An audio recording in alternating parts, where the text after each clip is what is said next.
Om Sthapakaya cha dharmasya sarvadharmasvarupine avatara varishtaya Ramakrishnaya te namaha.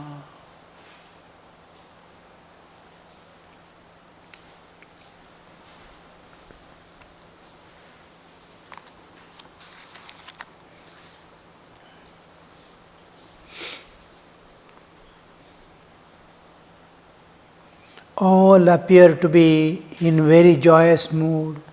The place echoed and re-echoed with the God's holy name. A beautiful atmosphere must have been there, singing the names and glories of God and dancing in ecstatic joy, ecstatic love of God. Forgetful of this world, Sri Ramakrishna tells, Sri Krishna in Bhagavad Gita tells, Dukkhalayam ashashvatam. This world, you have come to this world, having come to this world of Dukkhalaya, the permanent place, permanent abode of suffering, Dukkha Alaya. This world Sri Krishna considers as Dukkhalaya. Except Dukkha, nothing is there. Dukkha comes wherever there is duality. Where there is duality, Taratamya, Taratama, then the pain appears. When there is one without second, there is only its ocean of bliss. When two comes into picture, there is a split. The moment the many comes into picture, this multifarious universe, then we will see it has become Dukkhalaya. Again, when we go to Bhauma, to become one again, to see the one divine everywhere, then we find again that great peace, the great bliss, undivided, one ocean of bliss. So here, Sri Ram, they were in great joyous mood because they were singing the names of glories of God and dancing. Krishna says in Bhagavad Gita, Dukkhalayam ashashvatam, having come to this Dukkhalaya, ashashvata, whatever is there in this universe is not going to be there. It is Kshana Bhangura, it is all passing shows.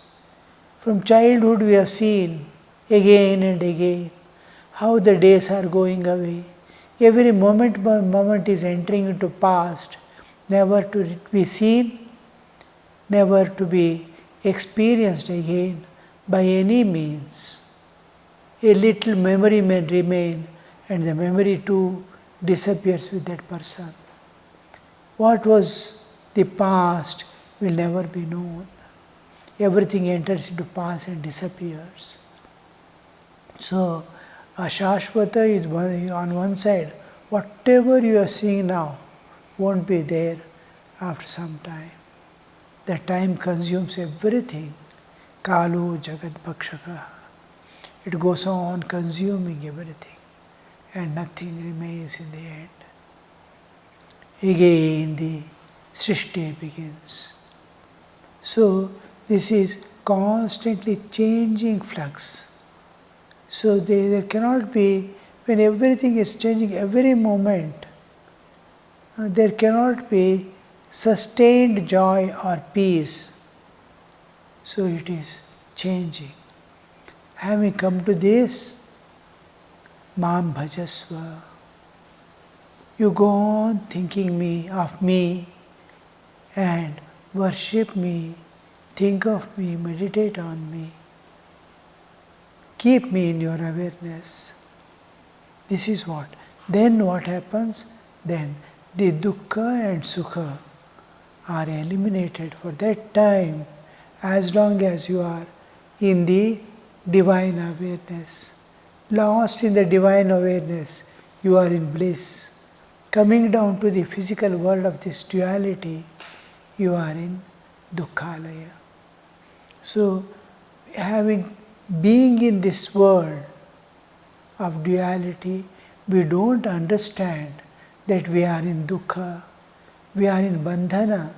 We don't understand because Maya has covered our heart, covered our mind, and false hopes are being projected to us. We are getting enticed in this world, something or other, pralobhana. It's giving pralobhana and keeping me engaged, keeping me attracted towards it, giving false hopes.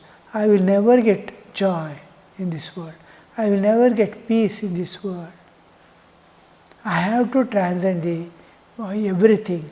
I have to transcend the nature. I have to transcend the time and space. I have to go beyond. I have to enter into the transcendental realm. Sarvatita. I have to go and then I get joy. Unending joy. Eternal freedom. And everlasting peace. I can get only by transcending nature and no other way. Nanya pantha vidyate ayanaya.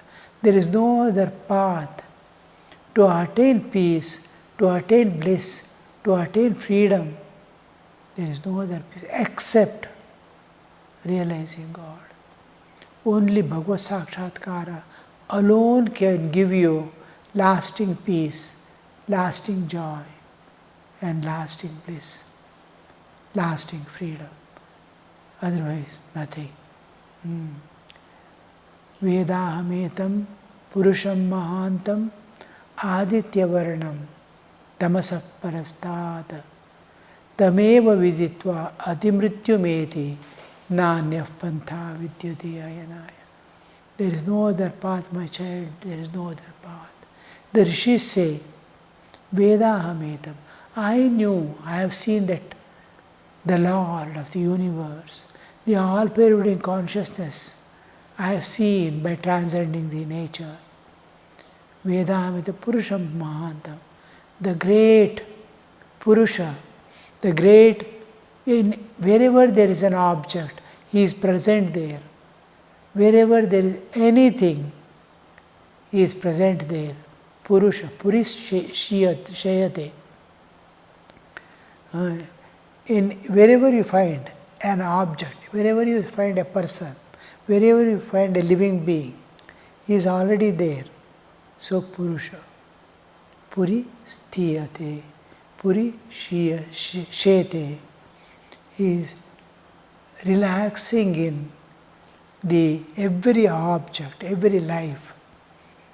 So he is called Purusha. So Mahantam, the great Purusha who pervades all that exists, to him I have seen. I have seen him. Purusham Mahantam Aditya Varnam.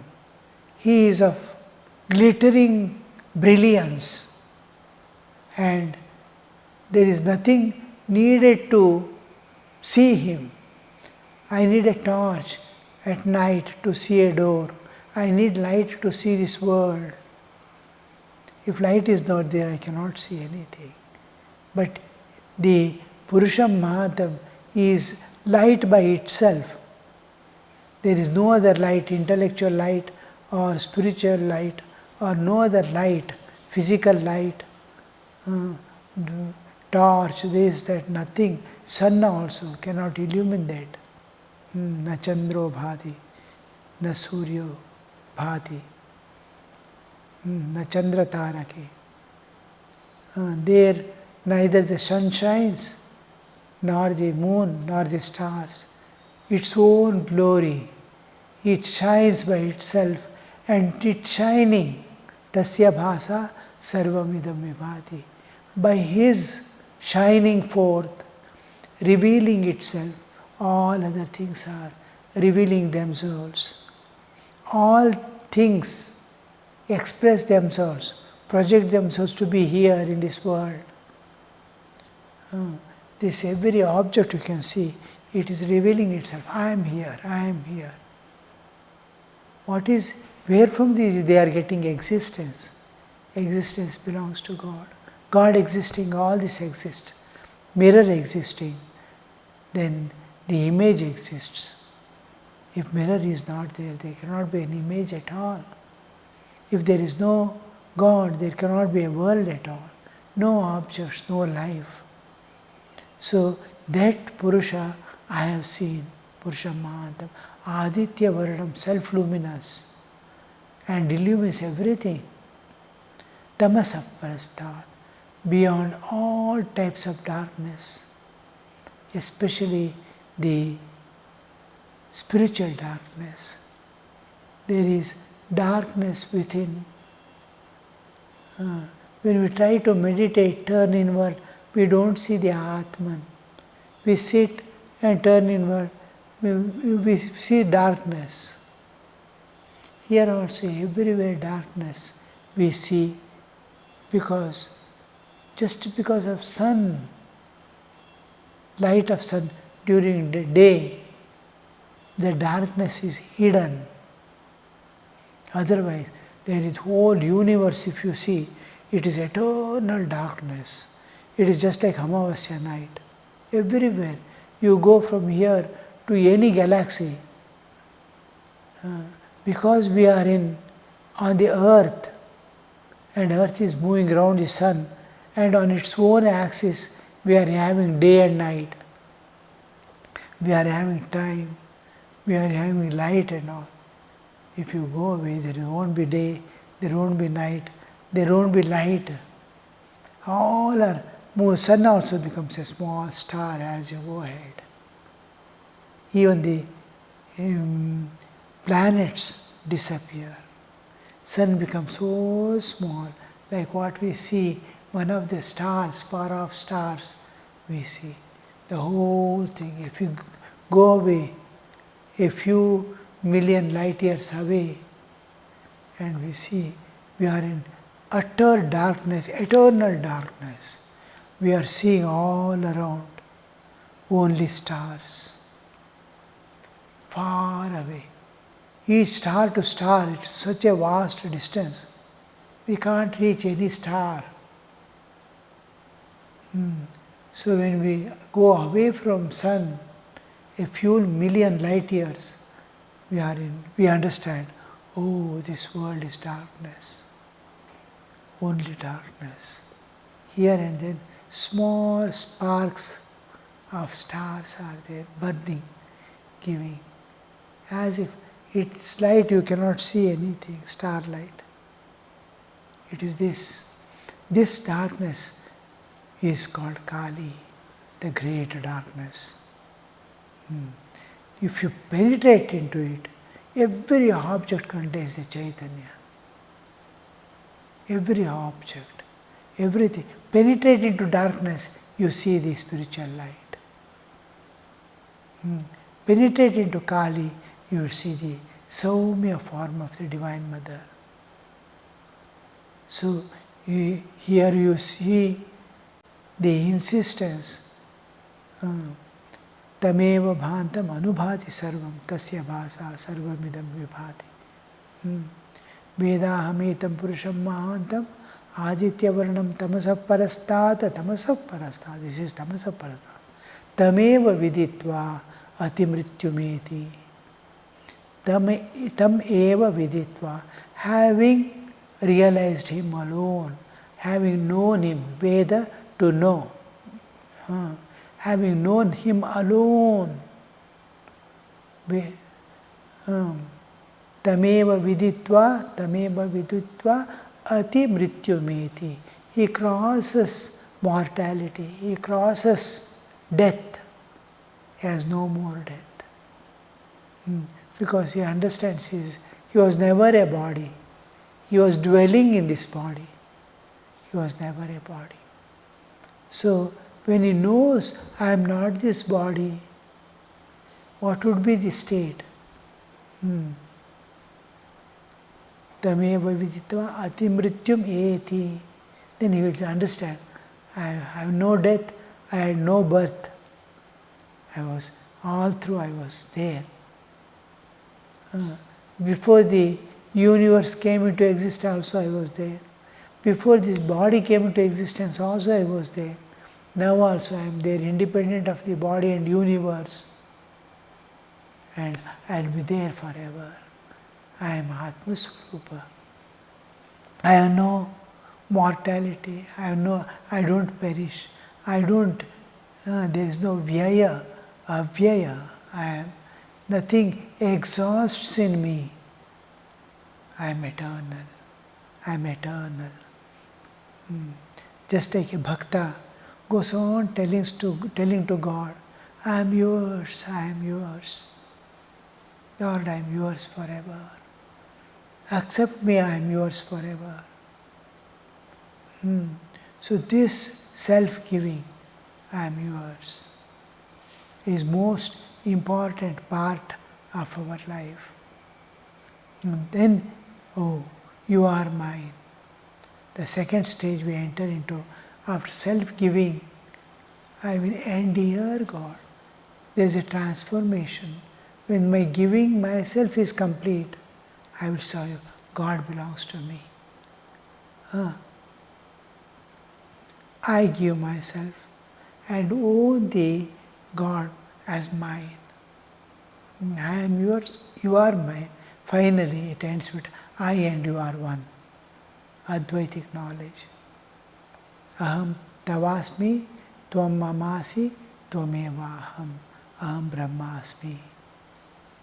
So, I dissolve. I who have identified with this body, this sharira, I have identified myself.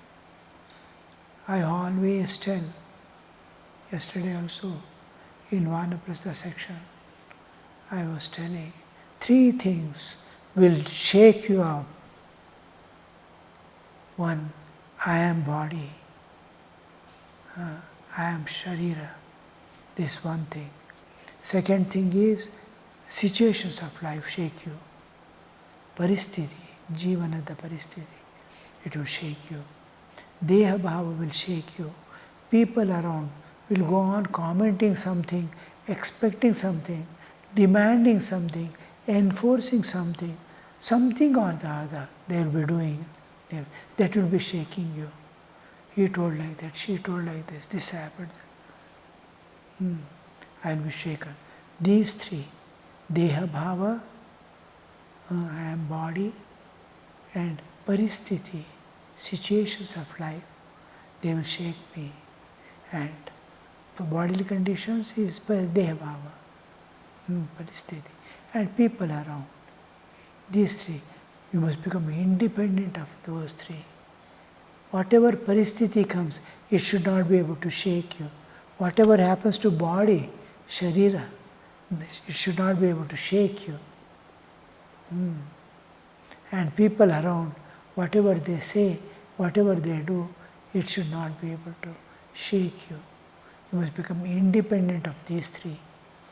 It is possible only being in constant, unbroken, living presence of God, or being myself, Atman, Brahmasmi, Shivoham, Naham, Deha, Manobuddhi Ahankara, Chittani Naham. How many times we have heard Manobuddhi Chitta Ahankara? I am not that. I am not this body. I am Atma Swarupa, Shivoham. But again and again, that I identify with the body and sit. Anything happening to body, I think I happen to be. This is paraspara, one seeing the other and other seeing this one, looking at each other. They are mistaking.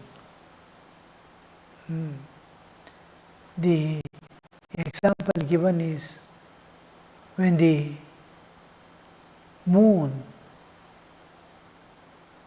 in the sky looks at itself in the ocean, Samudra, Chandra. Chandra sees its own image in the ocean and thinks he is getting broken into pieces. He is seeing his image. Oh, I am getting broken into it. The ocean is allola kallola. It is looking at the calm sky and thinking, I am calmly sitting. Each other, they are looking at each other, is getting confused.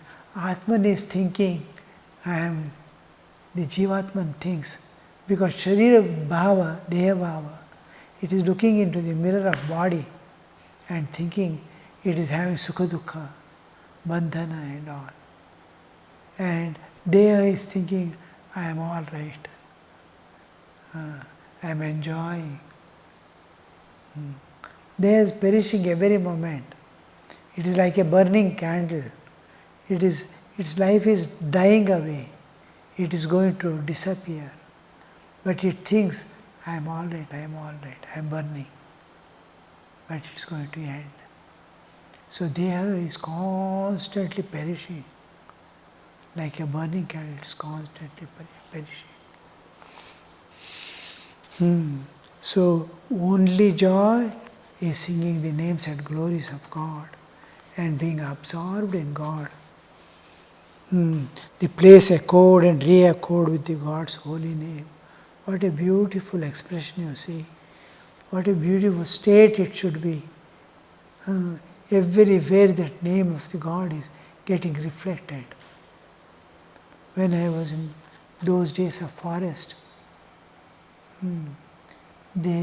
sometimes the Adivasis, rarely they will be living 100 to 200 kilometers away, a small family, 2-3 children and father, mother, a grandmother or somebody, 5-6 people in a small hut-like made, created by actually without anything of this modern world, no metal except an axe or somewhere they try to get. Otherwise, they don't have anything. Everything naturally, cut from the tree, made a hut like in that. Then clothes they wear is not the clothes that we wear.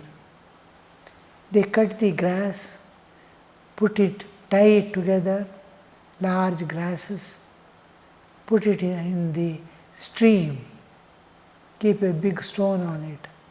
They will leave for 15 days. All the green substance get rotten and go away. Then they will go on beating it.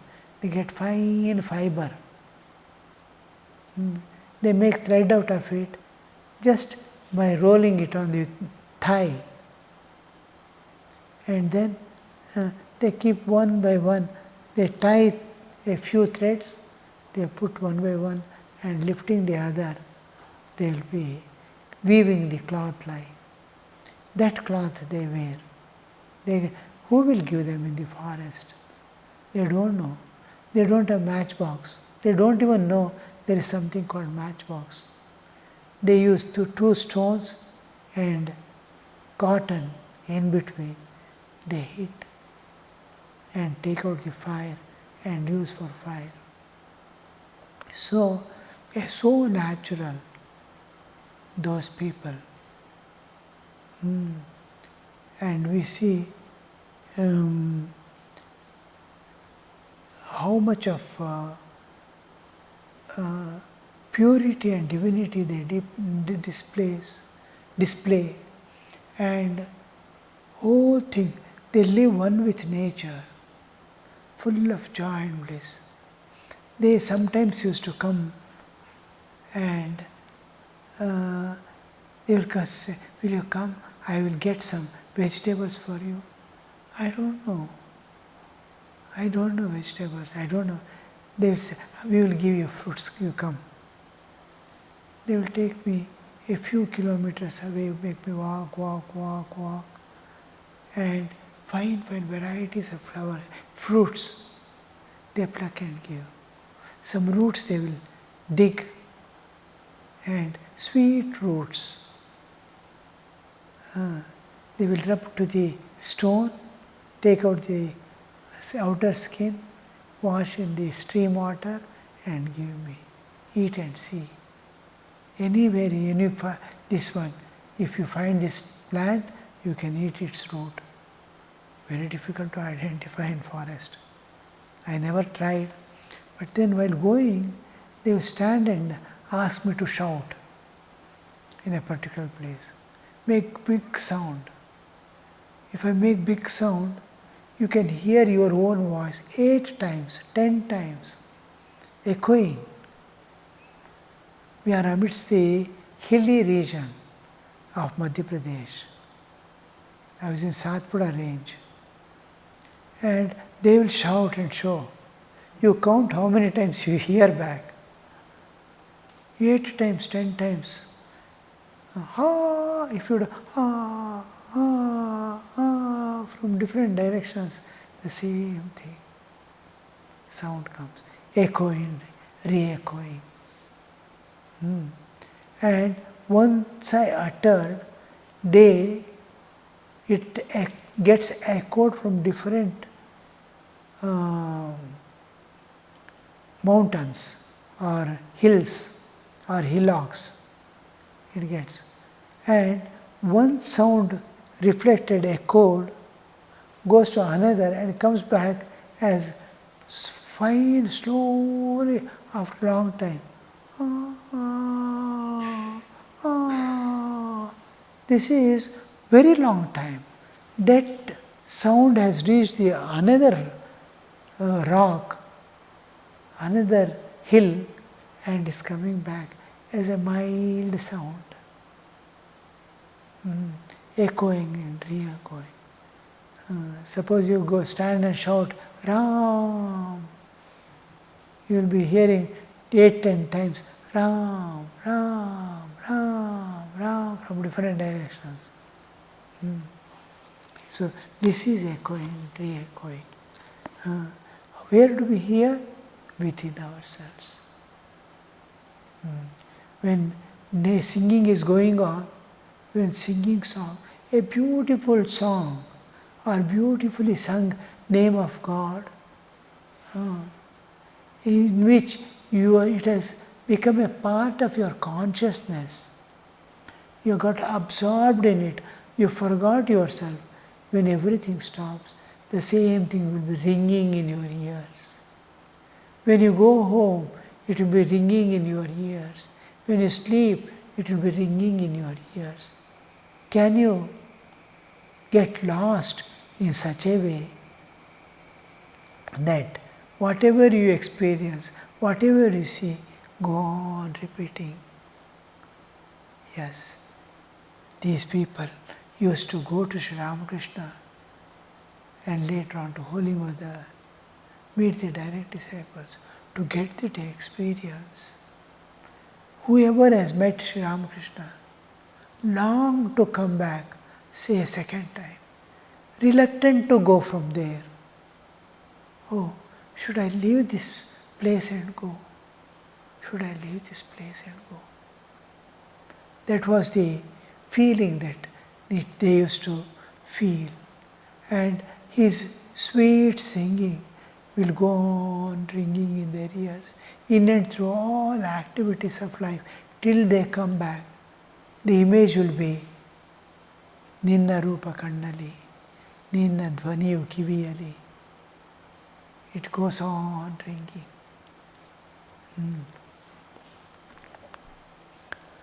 Om Shanti Shanti Shanti Hari Om Tat Sat Shri Ramakrishna Arpanamastu.